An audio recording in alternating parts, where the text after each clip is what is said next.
liberty, and justice for all. Okay. Good morning, and on this chilly morning here on early April to the April meeting of the Clinton County Council. We'll begin, as always, with the approval of our previous meeting minutes, which in this case is the March 11th, 2025 meeting. Jeff or Carol? Yes, I asked Carol if I could take this from her, and she gladly, and then, well, I don't know if she gladly, but I wrestled it from her, but there's not any kind of corrections to make, so I would make a motion to approve the minutes from last month. We have a motion by Jeff, a second by Joe to approve the March 11 meeting minutes. All those in favor say aye. Or raise your right hand. I'm sorry, I threw you for a loop there. Do both. Motion carries 7-0. My apologies. Jeff and Joe. Okay, next up, our monthly report from Community Corrections. Brett Barton. Good morning. This morning we have 96 clients on our program, 4 on CTP, we have 2 on pretrial release, and 2 juvenile. We submitted our grant last Friday for our DOC reimbursements, and we're starting our demo work on our new building this week. So I saw you have an additional in there for some of that I do. renovation work. So quite a large, yeah, No. it was nice to see it getting started, though. It is. Yeah. Any questions at all? I don't really. I guess maybe I don't have a clear memory of the historical numbers, but is that high? 96 and 4 there. A little higher For than over the normal. last 18 months, yes. Yeah, that's what I thought. Historically, we've been close to 120 in the past, but Okay. yeah, Okay. All right. we are growing a little bit. Okay. Thank you. Thank you. Nancy with probation report. A momentous occasion, I might mention. Yes. I believe this is the last one, is it? Yes. Yeah. Okay, and in honor of that, we didn't have any detention calls. Well, that's a great way to go out. We just let them all go now. So I just want to thank you for all your support. Well, Congratulations. yeah, thank you so much for all of your years of service and the great outcomes that we've had over the years. So, And hopefully it warms up. yeah. Very good. All right. Thank you, Nancy. Okay, that brings us to new business. We have a few items on the agenda this month, beginning with the annual TIF management report from the Redevelopment Commission, which I serve on, currently serving as chairman. You'll see in your packet, you have that report, that management report, and it lists the full membership. You may recall that the commissioners have 3 appointees. The council has 2 appointees to that commission. Current membership is myself, Jim Need serving as vice president, Jay Hawley serving as secretary, Commissioner Jordan Brewer, and Mark Hodges is the 5th member. This is a report. We have to make two reports during the year. The first one is the April 15th report that goes to the commissioners and the council. And then the second is the June 15th report that goes to all of the other taxing districts that overlap with the TIF area. So this is sort of our dry run for the report that we give later to the other taxing districts. There's a brief just graphical illustration. We should have had this on the screen. I apologize, of just kind of showing how TIF works.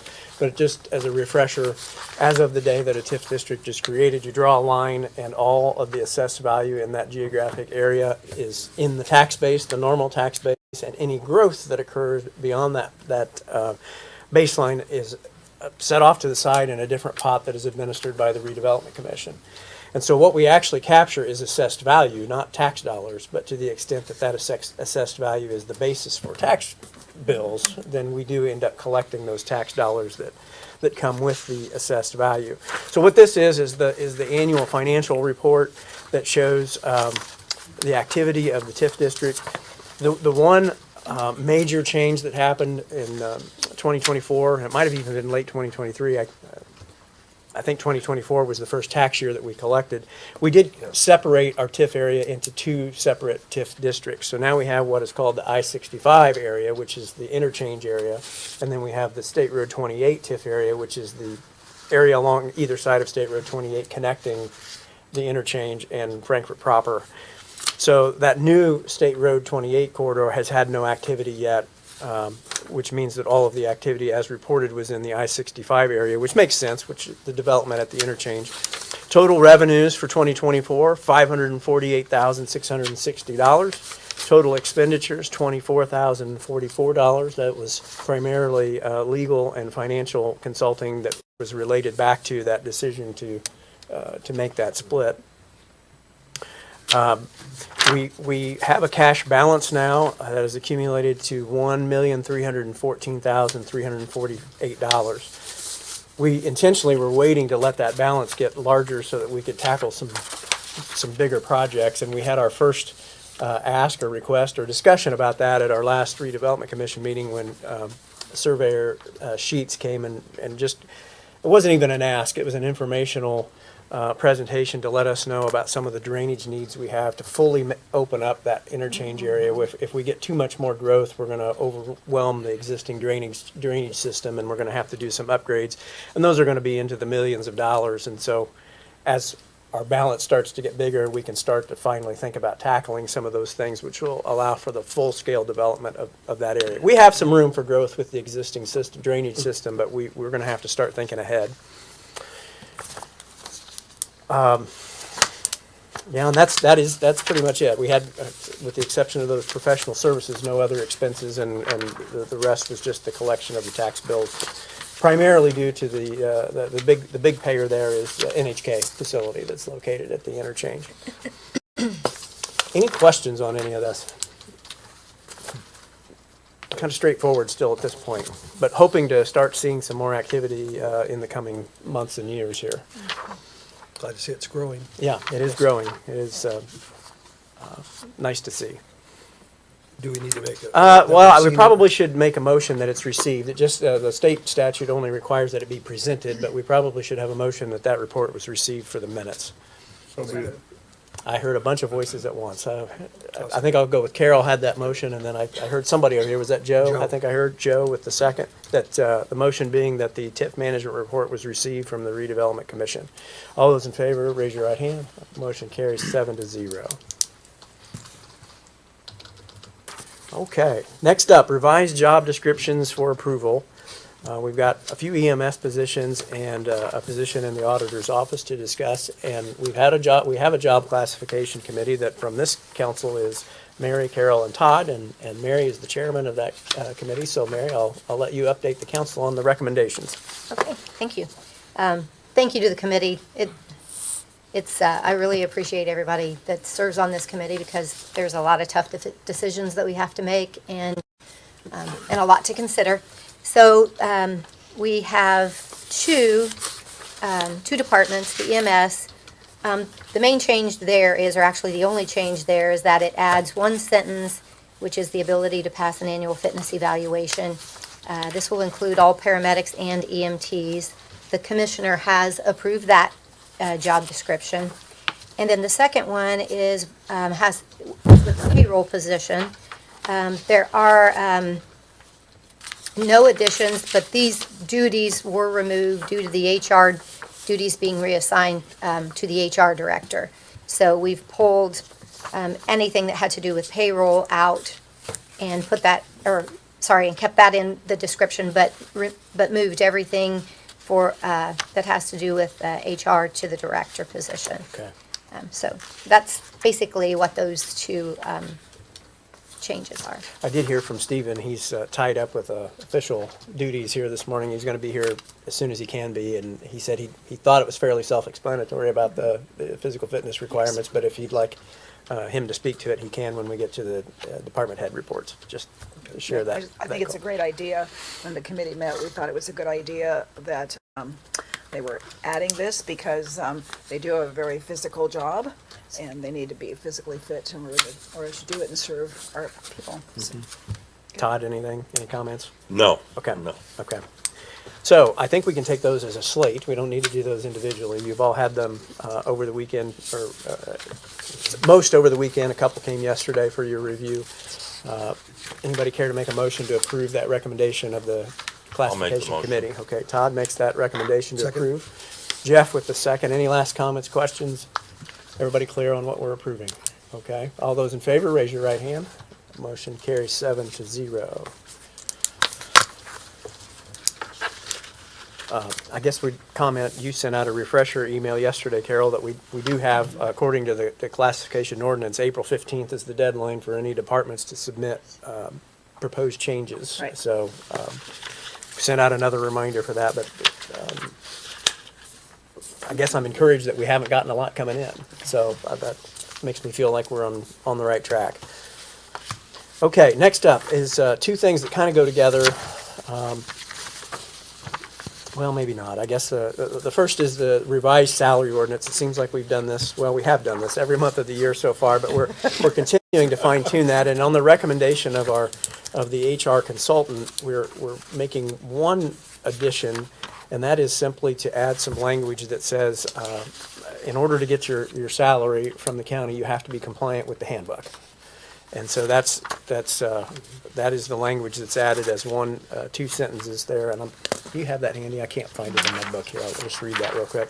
The addition would say, all payments made pursuant to this ordinance are contingent upon the strict compliance with the adherence to the benefits, compensation, fiscally related, and state and federally mandated requirements of the Clinton County Personnel Policy Handbook dated January 1, 2024, and as amended. So you have to be in good standing to receive your paycheck, is effectively what that says. Do I have a motion to approve that amendment to the salary ordinance? So moved. I have a motion by Mike to add that two sentences there. Do I have a second? Second by Mary. Any questions, comments, need for clarification? Well, I'm not sure that this even warrants being mentioned, but there is a typo there, so maybe I with saw that. I saw that. Typo If we correction. could correct that in the personnel is missing a couple of letters there, missing an S. I think we could make that grammatical edit. That being done, any other questions or comments? Okay, all those in favor, raise your right hand. Motion carries 7-0. That edit is made. Okay. The second one is another ordinance. It is a new ordinance, longevity ordinance 2025-08. Mary, again, I'll look to you I know this was discussed in committee, I believe, and if you'd like to speak to that ordinance, I'd turn the floor to you. Sure. As most everyone is aware, we added longevity pay to the pay this year. And so in accordance with that, we needed to adopt an ordinance. This ordinance creates, it's an ordinance to address various aspects of longevity pay. It includes things such as who's eligible, the payment per year, and the capped amount, and how retirement is handled. So that's what this ordinance addresses. It also, one other thing I might add is it establishes that payment to be made on the first Friday, what does that say? The first non-payroll day, Friday in November, is when that will come out. Because that was the other thing we hadn't established. We had essentially put the skeleton of the program in place, but this fleshed it out to actually delineate the process. Any questions on that? I think this very accurately reflects what we discussed and intended last year at budget time. I think this is a great benefit. Just to say even more, what the county addresses as their number one priority is staff. Trying to really value staff. Right. Yeah. We've incorporated it in our private business because I just thought that was just, Oh, great. yeah. Okay, any questions, comments about the new ordinance? Thank you again to the committee. I know you had some good discussion about that and just trying to establish when was the best time to pay it and all of those kinds of things. So, We tried to think of all the possibilities, but I'm sure we didn't. yeah, yeah, One will come up somewhere. You're right. yeah. Okay, all right. I make a motion to approve. I have a motion by Jeff to approve. Do I have a second? Second by Joe. All those in favor, raise your right hand. Motion carries 7-0. Glad to have that in the books now. Okay, next up is a discussion with the Highway Department about a piece of new equipment. And I just real briefly, as you come up, Rick, go ahead and come on up, Rick. I'll just share that Rick sent an invitation to the commissioners and council for a couple of, I don't know, a little over a week ago, I guess it was, to come out and visit a demo, to see a demo about a new piece of equipment that the department was considering. And we did have several members able to attend and see that. And so really appreciate it. It helps bring the decision to life when we know what we're talking about. So with that being said, I'll open the floor and turn it over to you, Rick. Okay, really enjoyed everybody coming out like they did. I'd like for people to see what we do out there.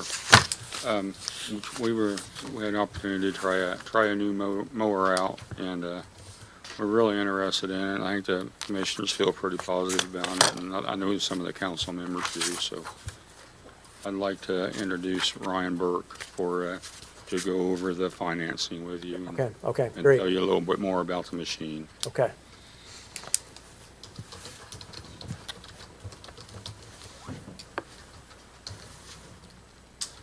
Morning, everybody. Good morning. My name is Ryan Burke with Brown Equipment Company out of Indianapolis. We are located out of Fort Wayne, Evansville, and a few other states as well, too. As Rick had said and the council had said, too, we came out this was about 2 weeks ago to be able to present that. And thank you very much for you guys coming. Yeah. Really makes a difference for the fact that you can see what they're doing, basically what goes into all this in a piece of equipment and how useful it is for their daily lives as well, too, to be able to take care of your guys' your county. So once again, we brought out, it's called the Energreen Boomar mower. It can have a couple different attachments added to that. Plenty that can be involved. I think a few of you guys have got that catalog to be able to see. Very multi-purpose machine. I think that's a big theme behind what these guys needed, is that they want to have multi-purpose besides just being a Boomar mower. So the demo, I think we all were kind of in agreement, went really, really well. Very good positive feedback, and once again, thank you for being there, and good feedback from you guys as well, too. I had put together a budgetary quote, sent that over to Rick, that had some financing that was involved with it as well, too, to kind of show for budget concerns. I know 2025 wasn't kind of an immediate thing. They talked more in 2026, but what we want to get into for the financing side is we offer a municipal lease option, which I'm going to introduce Ms. Stephanie here in a second to kind of go over the details of that. But what that does is that gives you guys a chance to be able to get a unit that will help you with your immediate duties right now. But financing wouldn't be essentially, first payment wouldn't be due until 2026. And you have options to be able to budget with that as well, too, whether you want it to be a certain amount of years. We put together an option for either 5 years, for 6 years, or 7. Variability, of course, to what you guys would be comfortable with, but this would give you a piece of equipment right away and then be able to help you budget for the future for 2026, so that way you can control your costs, your expenses, that work well in agreement for your guys' budget. Were you all able to get a copy of what was provided to Yes, Rick? yes. Okay, I just want to make sure. I had a few extras here in case you needed it. I once again want to introduce Ms. Stephanie Perez. She's with Republic First National. I do believe that you guys actually have possibly used them in the past as well, too, for some of the equipment you guys have done in very similar fashion to this as well, too. So essentially, I'm going to kind of turn the floor over to her to let her explain this for the financing side. But we're going to be on that second page for that quote, if you don't mind, please. Okay. Good morning, everyone. Good morning. I was so excited that he had me come here. I actually, ironically enough, last week, I made a little list of my next quarter, the people that I wanted to talk to, and coming here was one of them. So it's worked out perfectly. I actually have worked with you guys multiple times in the past, worked with the police department, I've worked with Todd, I worked with Joshua. We financed the fire and EMS building, financed a lot of the ambulances for you guys. So I'm with Republic First National. Our offices are in Rochester. I home office out of Anderson because I travel a ton. So this is, a nice little easy drive for me to get over here. I'd love to work with you guys again. How we've typically worked in the past is how I quoted it, which is annual and arrears. You zero down, first payment due in 1 year. If you guys would like to see different types of options, we can do that as well. I quoted 5, 6, and 7 years. If you want a shorter term, I think we could, not for sure, but we could possibly go out 8 years. I don't think you guys would probably want to, but if you wanted to do a shorter term, we could do that. Or if you didn't want to make annual payments, if, the department wanted to make them, we could do monthly, quarterly, semi-annual, or annual. You guys have just always, Clinton County has always done annual Right. payments, so that's how I Right. quoted it. And these are lease purchase agreements in case anybody is not familiar and hasn't ever been educated. It's basically a municipal loan. The IRS looks at it as a lease, not lease to own. They just called them leases because with a municipality, every year you vote to appropriate funds. So the IRS looks at them, like if you did a 5-year term, they look at them as 5 little mini agreements. So in the IRS's eyes, a lot of times, and each state varies, but oftentimes it's not considered debt because of that. So you just need to talk to legal about it. And the big difference between this and a loan going to a bank is it has a non-appropriation clause in it, which protects the municipality. If anything, God forbid, would ever happen where you could financially not afford to make the payment, you're allowed to legally get out of the agreement without being sued. So we would, of course, take the unit and sell it. Hopefully, we would get more. And whatever your principal payoff balance is, if we ever had to do that, we would sell it. If we got more than what your payoff was, you guys would get that credit back. If we got less, you would just owe the difference, but you would not be sued. So that's the difference between an actual bank loan and a municipal lease purchase agreement.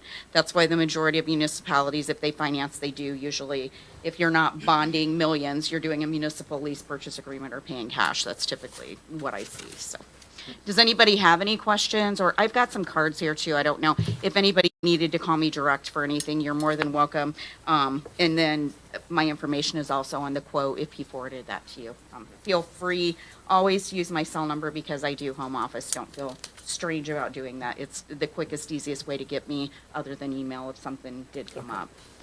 So, does anybody have any questions, or would you like to see it quoted differently, or do you like the options that are No, provided? I think those are good options great. for us, and you're right, I think we would continue to do an annual Okay. payment, so that's the correct way to have it Okay, illustrated. perfect.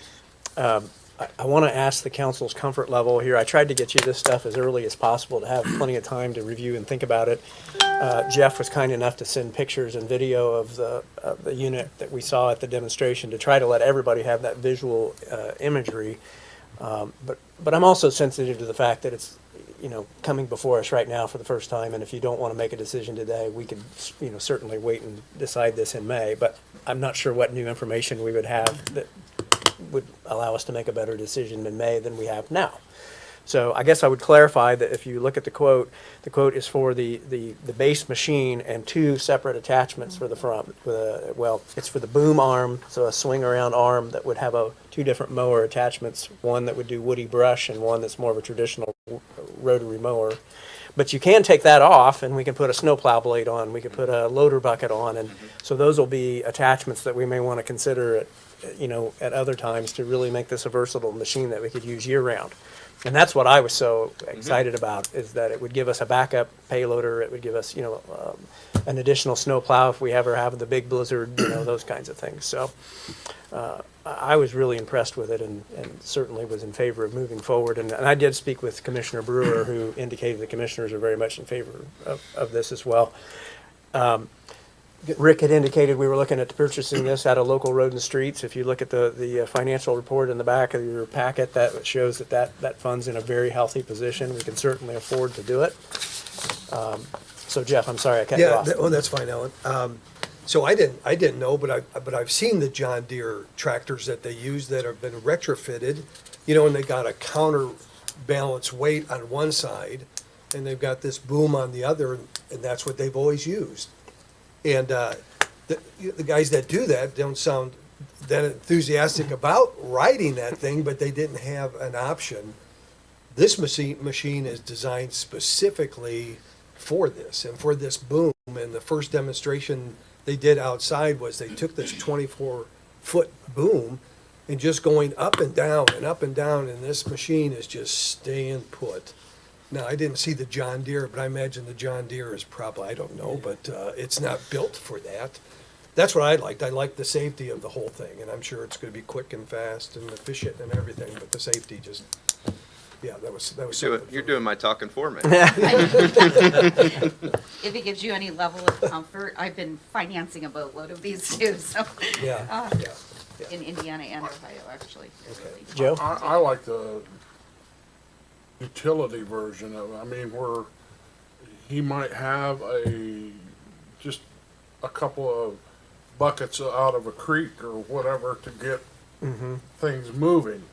And this thing is just boom, and 24 foot, that's a long way out there, and it's protecting the individual Yeah. that's operating it. It's pretty weight heavy, I'm sure, but I don't see a problem with moving forward. That was just as an observation, one of the things that was really neat about the demo was to hear what the operators had to say. I mean, that's certainly not our area of expertise. They had great questions and really enjoyed hearing what they had to say. Yeah, I definitely had good feedback about it, for sure. Any comments over here? No, we've dealt with Brown Equipment on a vac truck and everything. I recognized you when you came up here, and then I've been involved with Stephanie ever since I've been at the utilities as well, and they're both great people. So, and I'm sorry, I meant to get there, but we had some storm damage we were dealing with that Friday, so I apologize for that. But from everything I've read and seen, I think it's a good idea. So we don't, it's up to the commissioners to sign the contract, and they would actually be the one to decide which financing option. What they need to know from us is that we would agree to fund this purchase and fund the lease option that they select. So if we would like to recommend or share our preference for what we would think would fit best in the budget, we could certainly do that, but then the commissioners would execute it once they have our funding approval. So I personally would suggest that we say we're in favor of approving with maybe the 5-year lease option, but yes, Mary.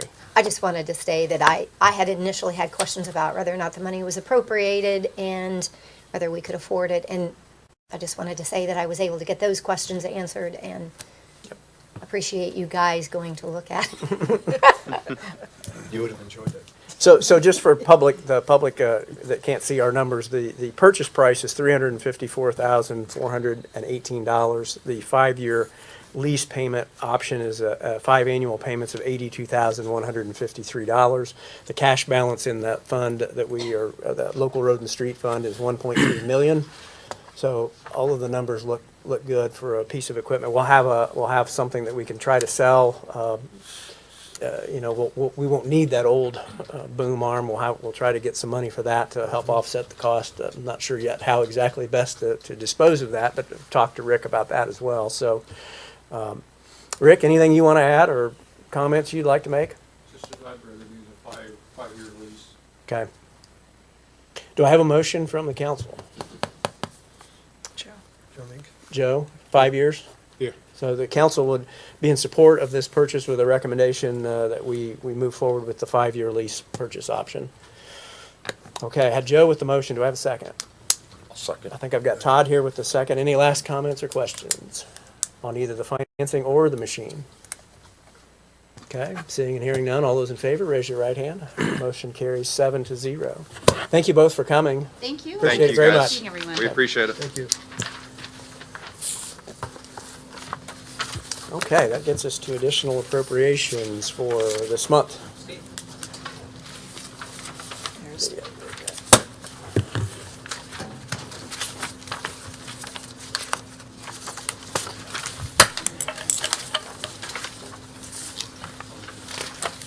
Okay.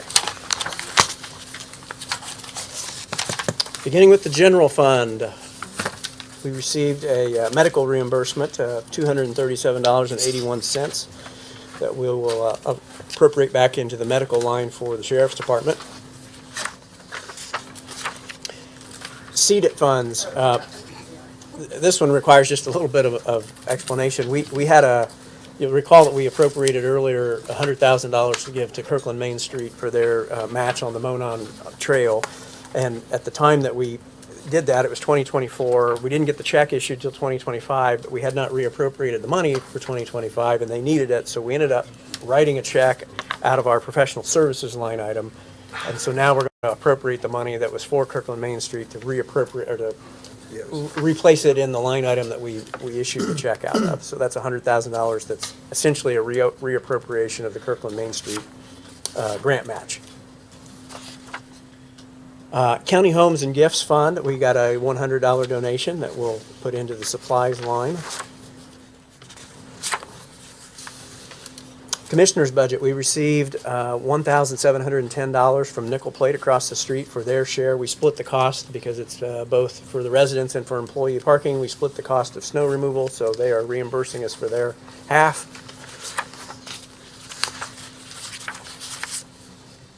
EMS, we received a refund from one of our employees, $41.59. They went over their uniform and clothing allowance budget, and so they reimbursed for the amount of that overage.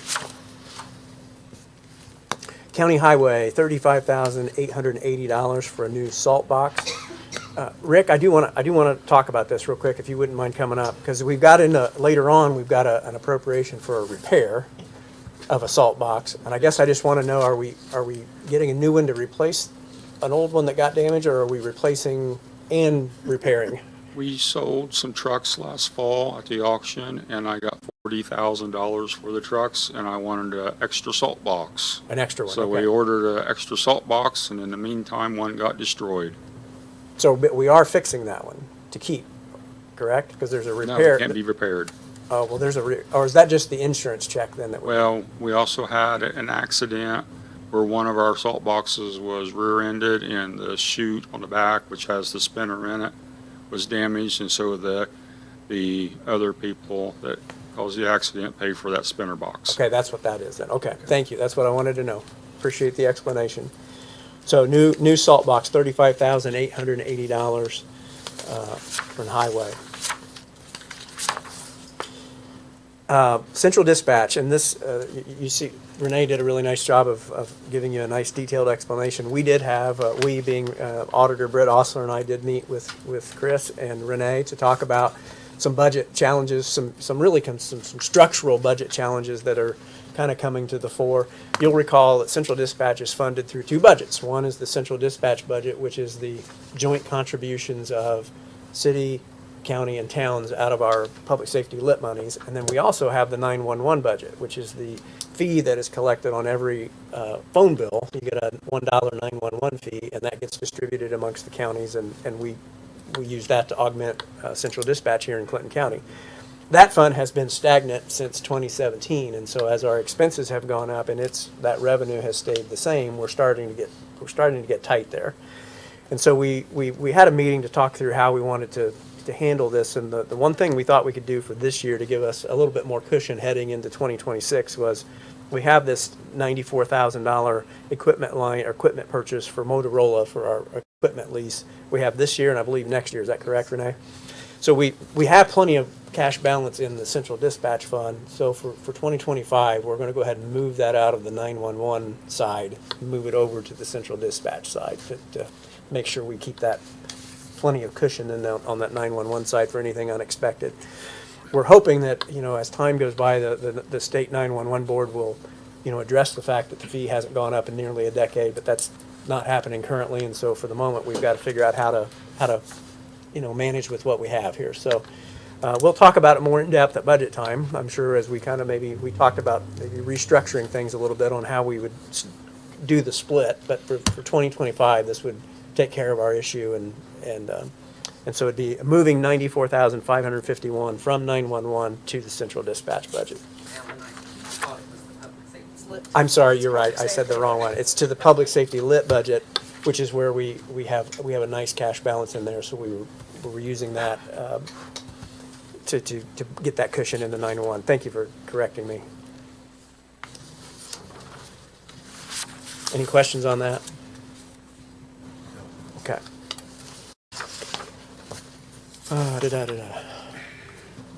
Lost my place. County Highway. County Highway, okay, yeah. This is from the MVH Fund, $137,000 for community crossings. We did have a budget grant match in our budget for 2025 for community crossing, but I believe our match was for $1 million grant, and we ended up getting a $1.5 million grant. So we were a little short on what our allocated line item was for the grant match. So this is augmenting that with $137,000 to be complete for our grant match for the 2025 community crossings projects. And as you can see, what Rick provided for us was that at the end of 2024, we returned back into that budget $163,000. So in essence, we're still budget neutral because we're essentially reinvesting the part that we didn't spend last year. Okay.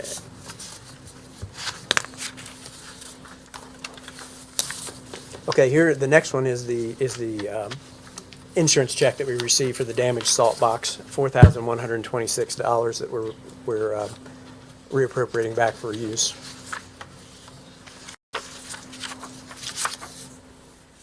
Sheriff's Office in the Sex and Violent Offender Administration Fund, $1,500. This is for the purchase of a new Microsoft Surface tablet for the officer in that program.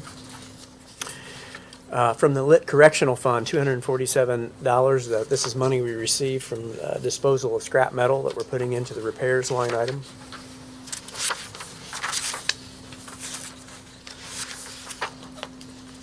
Adult probation, $42.80 collected from TREX, the tax recovery program that has been so successful for us. Sheriff's Gifts Funds, we received a $5,000 donation from First Merchants for the JCAP program, which is the Jail Chemical Addiction Program. So big thank you to First Merchants for that donation. So we'll appropriate that for use in that fund.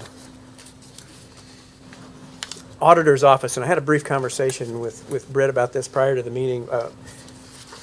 This is for an additional appropriation to the Human Resources Contractual Services, so that would be the WIS line item.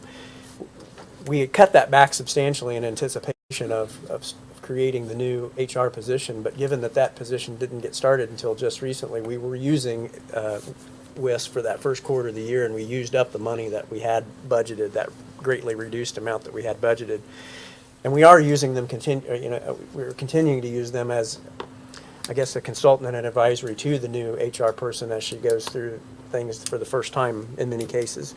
So we picked a number, or a number was picked originally of $25,000 to do as an additional appropriation. We've determined that's probably too high. We don't need that much. We probably needs to be more like 15. And anything that wouldn't get spent obviously would roll back into the cash balance. But we do need to put some more money into that line item since we've exhausted what little amount we put in there.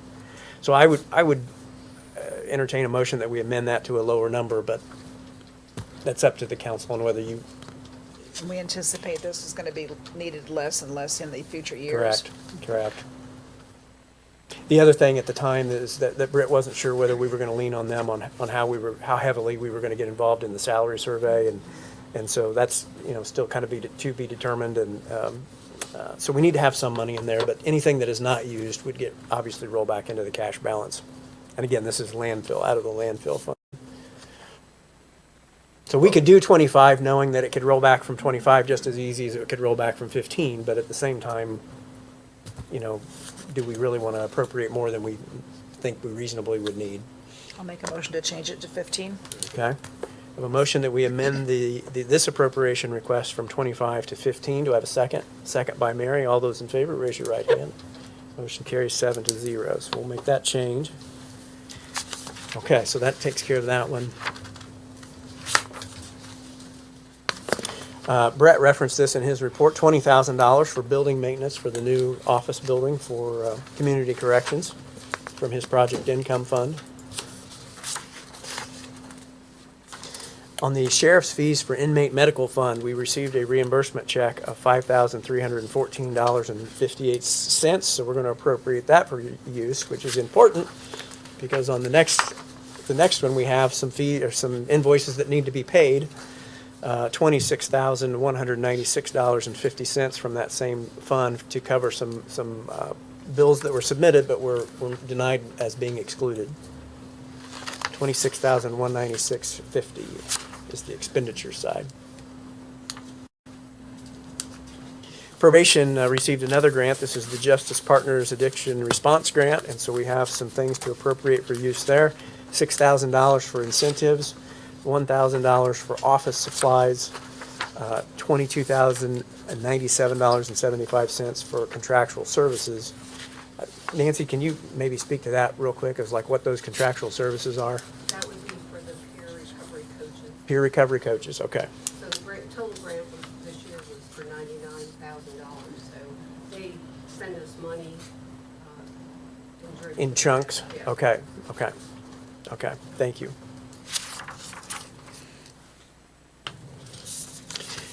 Next up, again, another one that requires a little explanation. this is from our ARPA money, the American Recovery Plan money, $1,782,499.59. Now, this is money coming back into that line item. And what happened here is that we had made some payments for the new building that we paid out of the ARPA money, but we were made aware that we needed to spend the bond money first. So we took some of the bond money to reimburse the ARPA money so that we were paying down the bond money. And the reason is that federal law says you can't make more interest money from that money sitting in deposit than you pay in interest. And so we have a schedule that we have to pay down that money in a certain amount of time. So to meet that schedule, we needed to make that payment out of the bond money versus the ARPA money. So we took bond money to reimburse ARPA, and we'll use ARPA, the rest of it at the end. So no change to the purpose, just kind of a cash flow adjustment.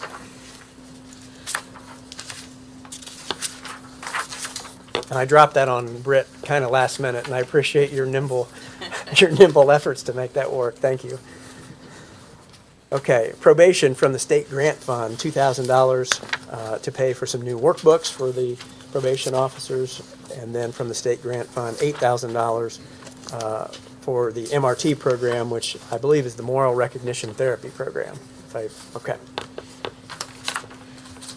And that is all of the additional appropriations. We do have one transfer, but let's wrap up the additional appropriations.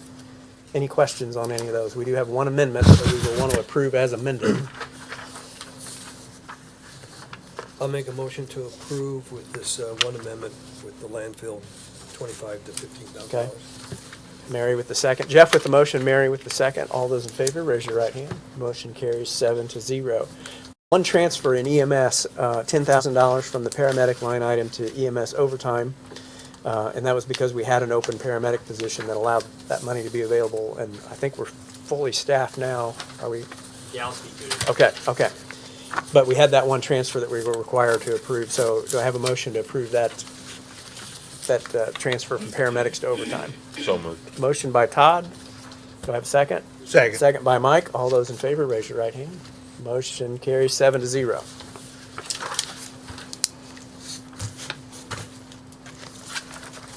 Okay, and as I alluded to briefly before, we do have our monthly financial report and budget status report from the auditor that we, as I mention every month, we like to have a motion that we've received it for the records for the State Board of Accounts to review. So I'd entertain a motion that we've received those documents. Motions. Okay, I have a motion from Joe that we've received. Do I have a second? Second by Mary. All those in favor, raise your right hand. Motion carries 7-0 on that. Council reports. Any council members have anything they'd like to report to the body and the public? I would just like to report that the health department has hired their new health administrator, director, I forget what that position is actually called. Health administrator. Administrator. And they'll be making a public announcement about that in the near future, and then she'll be coming to visit with us. Great. Good. Okay. Anything else? I have one thing I would like to bring up just to put it on the table for discussion. You all received yesterday, late afternoon, and I think it was maybe resent this morning from the Association of Indiana Counties. I don't know where that, can I send that? Yeah. An email asking us to consider passing a resolution in opposition to the current version of Senate Bill 1. And Senate Bill 1 is the governor's tax bill. And again, this version, the original version of that would have been really, really detrimental to county budgeting. It was amended to be not so bad, and now there's some additional amendments that again would swing it back to making our budgeting very challenging.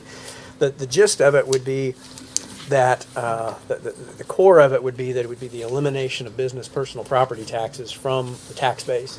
And so what that would do was, since it doesn't change the levies, it would mean that everybody else that's still paying would pay a higher tax rate, which means you're going to send more people over the tax cap, which means our tax cap losses would become severe, and those people, you're going to have very selective relief. Because if you're already at the cap, there's no change. You're already at the cap. If you were not at the cap, the rate's going up, so your tax bill is going to go up in spite of the fact that your tax rate's going to go up, in spite of the fact that they're intending this to be a reduction. So when the ways that counties are allowed to mitigate this is that we're given the option to raise more local income taxes. So ultimately, the shift is going to be from property tax to income tax, which means that if you're a non-property owner, if you're a renter, you're a young person that hasn't acquired any property yet, you just get a net tax increase. So there's a lot of, this bill needs a lot of work, and the AIC is asking us to consider, and they've sent us a draft resolution to consider, to express our opposition as a county to this version of the bill and the negative impacts that we would see, both that the taxpayer could potentially see and that we would see as a budget. Now, I know this just came yesterday, and I'm not expecting anybody to say, let's pass this today, but I wanted to bring it up to see whether there was even any appetite on this council to be involved in that way and consider a resolution, because if so, I may need to call you back for a special meeting, because I don't think we can wait till May. It will be done by then. Too late. I seem to recall in that email, did it say that they may pass it as early as Thursday? But that would be one side, and so then you'd have, Okay. you'd have to have a conference with the House side, and, Okay. but that would Still have put a little- the Senate stake in the ground as to what their position is, and so, yeah, but that's a good point. If we want to be on the record of this prior to that Senate vote, we would have to move quickly. The template that they have, I think there would be a couple of things I would want to change or maybe modify slightly to make it more particular to Clinton County, but the gist of it is that we don't think this is smart policy. It would have a negative impact on our budget. It would have a negative impact on many taxpayers in Clinton County. So I'm opening it up for discussion to see what anybody else thinks. I mean, it's brutal. It's brutal. But, when do you think we have to have it in there, though, Alan, if the one side's voting Thursday? Immediately. Well, let's see, I wanted to look here again. This is a little bit more general language. The language is not referring to specifically Senate Bill 1 as much as it's referring to the principles contained therein. So I think it would still be appropriate even after the vote has taken, knowing that the two sides have to come together in conference committee. So I think we'd want to do it within 2 weeks at the most. But most likely, Todd, I'd say next week. Okay. We would probably, call a meeting and vote on this if we want to. I just want to know whether you feel like there's an appetite to move forward and be proactive in expressing our opinion rather than sitting back and worrying and just saying, if we have this passed, I can go to our representatives and make sure they get a copy and say, this is what your constituents, Right, the right. local government officials think. I was gonna say, can we ask for a meeting with, Sure, Enda Buchanan and Van Adder? sure. That's what I think we should do. So I'm just really concerned that they don't address the issue, that the tax rate issue could exacerbate things by really greatly enlarging the impact of the tax caps and the tax credits. And as much as it hurts us, it hurts our friends at the city 3 or 4 times as much. And so it does feel to me like something we may want to weigh in on. If you do, I could take a stab at making a couple of light edits to this to make it more specific to Clinton County, using our numbers and things like that, and we could reconvene and consider passing that and forwarding it along to our legislators. Is the legislative breakfast this Saturday? It's the 19th. So, Week It's not from. until the 19th. so a week from, okay. But that would be an opportunity for us Yes. to express our opinion as well. We could actually ask for a meeting after at the end of the legislative breakfast, a private meeting. So is there an appetite to move forward with us being on the record with a resolution? I think we should. Okay, okay. So let me try to work on that, and we'll likely call a special meeting to vote on that. It'll require the 48 hours public notice, but could be as soon as later, Friday of this week if we can move, if I can move quick enough on getting that edit done. So, okay, thank you. That's what I wanted to bring up. Any other council reports? Okay. Commissioner report. I don't believe, we do have Commissioner Weaver with us today. Anything for the council today, Commissioner? No, I think everything's good. I think the commissioners would agree with you writing the state and advising them that, we're taking that hit enough. Yeah. Simply making the switch and charging our taxpayers even more for personal incomes is not gonna be a good idea. Okay, appreciate that. Department head reports. Any department heads? Rick?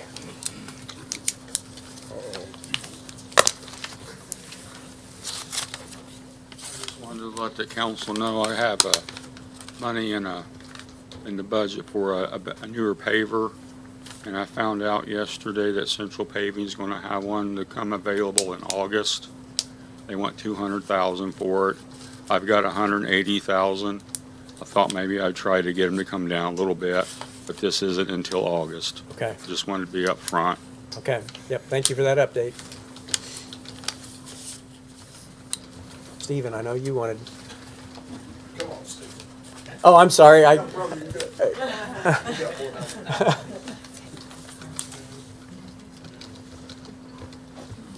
Good morning. At the morning. commissioner meeting, I reported our first paramedic cohort wrapped up. We had our graduation this last Saturday at the airport. It was a great ceremony and it was a great space, so we're really appreciative of the airport letting us use that hangar for the ceremony.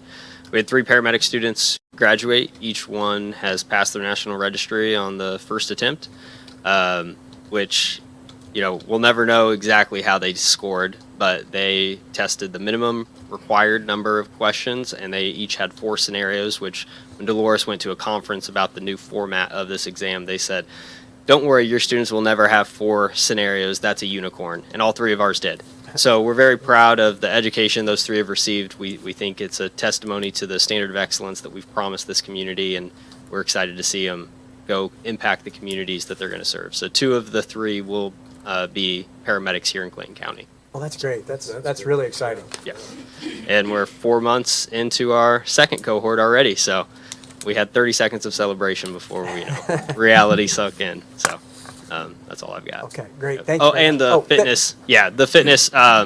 Ultimately, I respect the fact that when somebody calls 911, they don't get to choose who walks through their front door. It's on us to be the best version of ourselves when we walk through their front door. And I think having a standard of fitness sets a precedence for our community, and it's something that EMS lacks nationwide, not just here within our community. And so I want to make sure we're setting that standard and saying we will be fit to take care of your family when we walk through your door. So. Thank you. Okay. Yeah, very good. All right, thank you, Stephen. Chris, we haven't seen you in a couple of months. Trying to stay out of the limelight. Morning. No, just real quick, I don't know whose idea it was centuries ago to put Spanish tile. It's not San Diego, so we've got 5 leaks now from windstorms. We've got Spanish tile loose and on the ground. The unfortunate part is nobody works on Spanish tile, but we do stay local. Henshaw has always been good to us. Todd's coming out this week, fly his little whirly bird over and check it out and then get us quotes. I have some money, but I don't want to deplete it. We're only in April. So I'll do my part, but I'm just letting you know I may be coming to you guys, obviously, Yeah. for some repairs. Okay. So that's all. I just wanted to give you guys a heads up. All right. Thank you very All much. right, appreciate it. Always nice to know what we're going into. Okay, Renee. Just a quick update, our final 2 trainees have been signed off. And so Chris has been keeping track. I know, Alan, you're such a numbers guy. And Chris has been kind of keeping track. He went back the last several years as trending. As you all know, I'm before you constantly, doing additionals for overtime. We anticipate that now, obviously, trending down. I mean, we have already been trending down quite a bit, and we now have a cushion. We have 1 shift that now has 5, and we have 3 shifts that have 4. So here soon, we will be probably going through the whole process of hiring 2 more. And again, just to give us we are in a good place right now. Yeah. We hope to keep that. I mean, and I think the things we have done over the last year with improvements from our hiring process to our training program contributes to that. So we are thrilled about that. So we're hoping to continue that moving forward just to help us as we get ready to also prepare for 2026 other than that, next week is National Telecommunicator Week, so we will be celebrating that, and we appreciate all of our staff and the jobs that they do. Okay. All right. All right. Thank you. Thank you. Anybody else? Sheriff Kelly.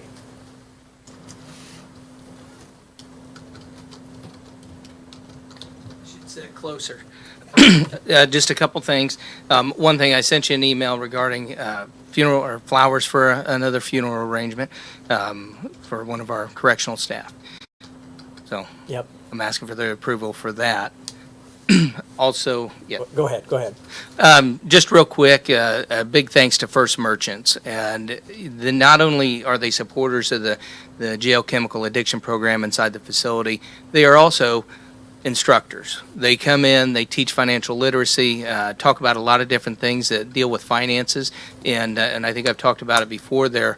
That's typically, the crux of a lot of people's problems is that financial, ability to maintain their finances and that. So I would just love to say thank you to First Merchants and to provide for our community, not only instructors, but monetarily as supporters of the JCAP program. And those funds are greatly needed and will be used for different things. And I'm not going to paint them into a box, but they do a lot of different projects, things like that, books and paper and all kinds of things. But it's nice to see that they not only participate in our program as volunteering for instruction, but they also, support us financially. So Great. that's all I have. Yeah, Great. Thanks much to- appreciated. It is.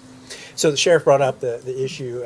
He's been great at notifying me. I think we've had 3 instances maybe here in the last few weeks, unfortunately, where we've had to send condolence flowers, and they've paid for those flowers out of the commissary fund, which technically requires council approval. And I've told him in each of those instances that when he notified me, I told him, go ahead and do it. It's time sensitive, and the council would catch up and ratify those purchases later. So we've got, I think, 3 specific instances, but I would ask the council to consider approving retroactively those 3 purchases, and also giving the sheriff a not to exceed $200 per incident or per use Occasion. approval for flowers for condolence events, if you feel comfortable doing so. And that way we wouldn't have to go through this.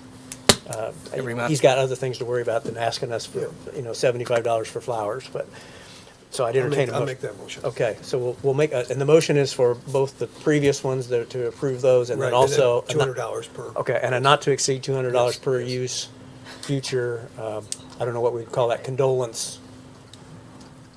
I don't know what the right wording is, but Yeah. condolence Yes. flowers, I guess we'll Yeah, just leave it right, at that. yeah. So I have a motion by Jeff, do I have a second? Second by Mary. All those in favor, raise your right hand. Motion carries. Was yours up, Joe? Yes. Yeah, okay. Was yours up? Just half up. 7-0, okay. Thank you. All right, thank That's you, all I Sheriff. have. Thank you. Okay. Any other department heads? Okay. Anybody else in general need to have time before the council? All right, seeing and hearing none, we'll call the meeting adjourned. Thank you all for coming. Very good.